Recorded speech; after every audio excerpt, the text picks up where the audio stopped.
Ever feel like there's more to us? More to us? Yeah, like our bodies are hiding these big mysteries, just waiting to be unlocked. Ah, I see, like a hidden potential within us. Exactly. And that's what we're diving into today with this book, the Book of Wisdom. Okay, so this book sounds like it's right up our alley. It's got this blend of ancient wisdom, a little Christianity, even some Freemasonry thrown in. Wow, that's quite the mix. So where do they even begin? Well, they start with this idea of the body being a temple, like a sacred space. Have you ever thought about your body like that? I mean, it's a powerful image, right? Thinking of your body as this sacred vessel. And the book really emphasizes this whole microcosm thing. Yeah, like we're each a mini universe. And get this, they have this concept called Christ oil. Christ oil. Okay, now I'm really curious. So they claim it's this substance, this metaphorical substance, produced in the brain. Interesting. It's like they're taking something physical, like brain function, and giving it this whole spiritual meaning. Right. And they even link specific glands, like the pineal and pituitary glands, to this idea of a holy union, like some biblical symbolism. That's fascinating how they weave those connections together. It is. And they say this Christ oil travels down the spine and hangs out on the sacrum bone for a few days, calling it a symbolic rebirth. Okay, whether you take it literally or not, it definitely points to that bigger theme of spiritual awakening. Exactly. And they explore that through all sorts of lenses, like the 7 chakras, those energy centers in the body. Right, right. So how do chakras tie into this Christ oil idea? Well, they link them to the 7 seals in the Bible, suggesting that when those energy centers are balanced, it's like unlocking our full potential. I see. So they're drawing parallels between these different systems like Eastern traditions and Western religion. Right. It's like they're saying there's this universal language of wisdom hidden within all these different traditions, which I guess is that whole syncretism thing. Syncretism, yeah, finding those common threads. And speaking of universal wisdom, one of the biggies they dive into is the power of the mind. Absolutely. They talk about the law of mentalism, which basically says our thoughts shape our reality. Okay, so how does that work exactly? Are they saying that just thinking about something makes it happen? Well, this is where it gets really interesting. They bring in this whole concept of the astral plane, a realm where our thoughts supposedly manifest instantly. The astral plane. So, are we talking about dreams here? Because I know they mention those. Exactly. They say that when we dream, we're actually tapping into this astral plane, this other dimension. Whoa, that's trippy. So if our thoughts are really that powerful in this astral plane, then what we think about really does matter. It's like we're constantly creating and recreating our reality with our minds, whether we realize it or not. It's definitely a powerful concept to consider. And it makes you wonder, if our thoughts have this much influence, how can we use that to make positive changes in our lives? Now, that's a question worth exploring. And the book doesn't just stop at the astral plane. They take it a step further and connect it to something pretty amazing. The stars. The stars. Okay, now you've really piqued my interest. How do stars play into all of this? Yes, the stars. Like that night sky. It's not just like a pretty background according to this book. They're saying it's more like a map. Okay, now you're going to have to explain that one. A map to where? Well, they think it's like a map to other dimensions, specifically this astral plane we were just talking about.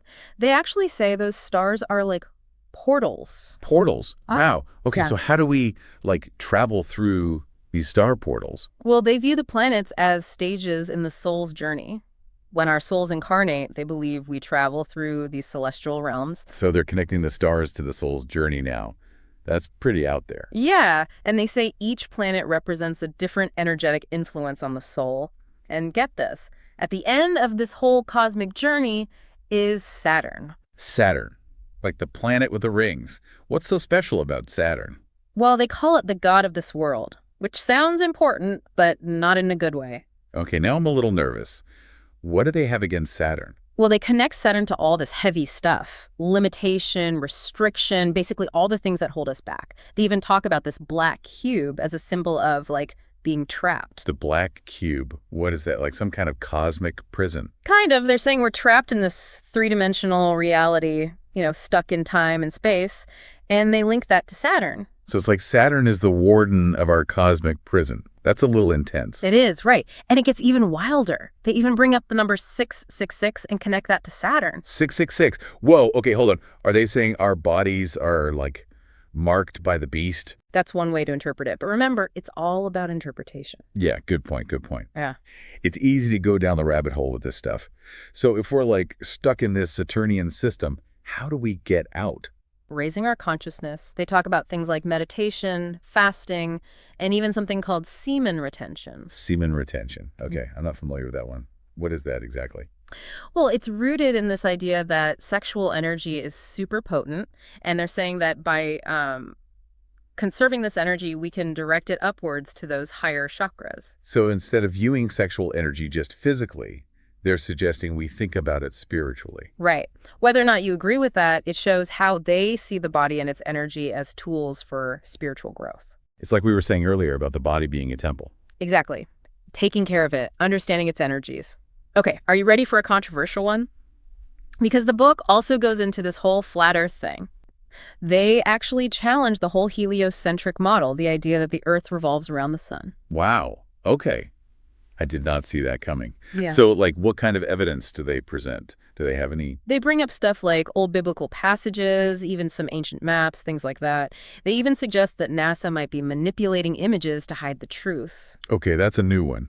But even if someone doesn't believe the Earth is flat, it seems like they're encouraging us to question things, even stuff we think we know for sure. Absolutely.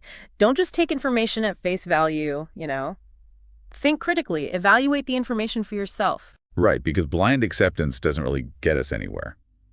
So after the Flat Earth detour, where do they take us next? Well, get this. They shift their attention to, of all things, Freemasonry. Freemasonry. Okay, I think I see where this is going. Yeah, they're suggesting that it's not just a social club, They think Freemasons have access to some sort of hidden knowledge and that they use that knowledge to influence the world. Okay, I've heard these theories before, but what kind of hidden knowledge are we talking about? They get into all sorts of things like occultism and secret rituals. They even analyze the symbols on the dollar bill, claiming they're full of Masonic codes.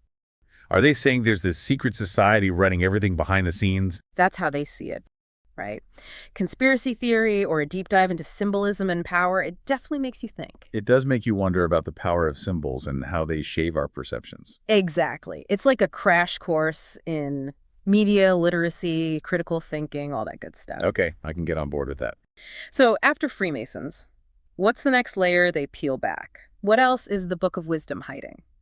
Well, from secret societies, they shift gears a bit and dive into this idea of feminine and masculine energies, how those forces interact to create everything. Okay, yeah, that's definitely a universal concept. Here. How do they present it? They use this image of a torus field. It's like that donut-shaped energy field to represent those principles. The energy that flows inward is the feminine, and the outward flow is the masculine. I can picture that. It's like this constant dance between those two energies. Right. And they say that this dance is actually what creates everything, like it's woven into the very fabric of reality. It's like the yin and yang symbol, Yeah. It represents that balance and interconnectedness between seemingly opposite forces. Exactly. And get this, they even link it to the binary code, like the zeros and ones that make up our digital world. So they're saying that this duality, this feminine and masculine energy is everywhere. It's pretty mind-blowing when you think about it. Yeah. But it's not just an abstract concept, right? How can we actually apply this to our lives? That's the important part, right? And they stress that these feminine and masculine energies, they're not about gender, they're within all of us. So it's about finding that balance within ourselves. So finding that balance within, like how do we actually do that? Does the Book of Wisdom give us any clues? Well, they actually connect it to something you might not expect, our diet. Our diet. Okay, now this I've got to hear. Yeah, they're big proponents of a vegan lifestyle. Interesting. So like what we eat can impact those energies. That's what they're saying. They talk about the energy of food, especially meat, like if it's from factory farms and stuff. So it's not just about what the food is, but like where it comes from too. Right. They're saying it can bring down our vibration, make it harder to connect with that higher self. Makes you think twice about what you're putting in your body, for sure. It's like viewing your body as this vessel. Are you going to put junk in your Ferrari or premium fuel? Right. Okay, so besides food, what else can we do to like raise our vibration?